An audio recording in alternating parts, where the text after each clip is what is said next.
Baik, tadi Bapak sempat sampaikan juga terkait dengan sektor kesehatan dan juga pendidikan. Apakah ini artinya CPNS tahun ini akan fokus ke sana? Salah satunya, salah satunya. Karena kemarin kita misalnya siapkan formasi P3K itu 700.000. Tetapi yang mendaftar dari daerah yang memasukkan hanya 319.000. Yang lolos kurang lebih 250.000. Jadi masih banyak daerah belum memanfaatkan formasi ini. Begitu juga di sektor kesehatan. Pak Menkes sebagai instansi pembina beberapa kali menyampaikan keluhan kepada kami. Kan kami menyiapkan formasinya, teknisnya itu di instansi pembina. Kalau pendidikan di Dikbud, ya di pendidikan, kalau kesehatan di Kemenkes.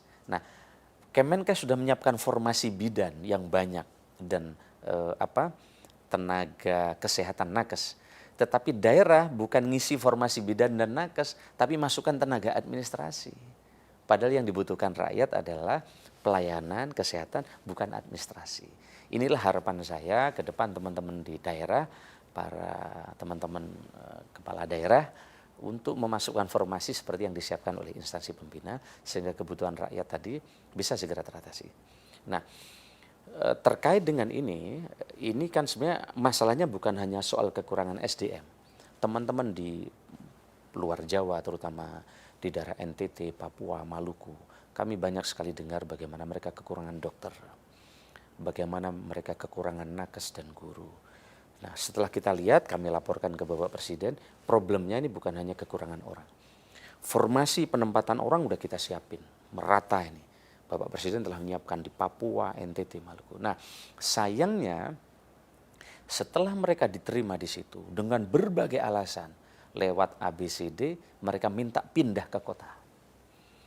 Lebih krusial lagi, mereka pada minta pindah ke Jawa. Ada dokter spesialis, ada dokter ABCD. Nah, kalau ini yang terjadi, berapapun formasi yang disiapkan, di titik-titik terluar ini pasti tidak akan pernah cukup. Oleh karena itu, kita dengan BKN telah membuat ketentuan, minimal 10 tahun mereka harus berada di situ baru bisa pindah. Tapi ini kan terus mendesak dengan atas nama A, B, C, D, orang tua, anak, sehingga menyebabkan dosen, guru ini kurang di luar. Nah, kita sedang membuat rumusan ini, terutama dengan Undang-Undang Kesehatan baru yang sangat futuristik. Arahan Presiden tertampung di situ dan Pak Menkes juga punya idealisme yang sama. Maka sedang disiapkan misalnya dokter atau bidan atau mereka yang tugas di pulau terluar ke depan, kepangkatannya naiknya akan lebih cepat dibanding di Jawa. Nah, ini tentu akan menjadi insentif baru dan ini sedang kita tata. Dan Undang-Undang Kesehatan sudah selesai, baru saja disahkan, dan itu luar biasa ke depan akan mendorong pemerataan dokter spesialis yang ada di Indonesia, karena tidak hanya berbasis kampus lahirnya dokter spesialis, tapi juga akan berbasis rumah sakit. Dan kalau ini paradigma dan program ini jalan, tentu akan ada pemerataan, termasuk memberikan insentif kenaikan pangkat lebih cepat, baik dari guru maupun dari tenaga kesehatan.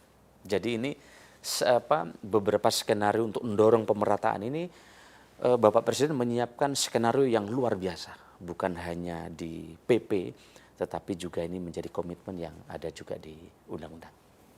Baik.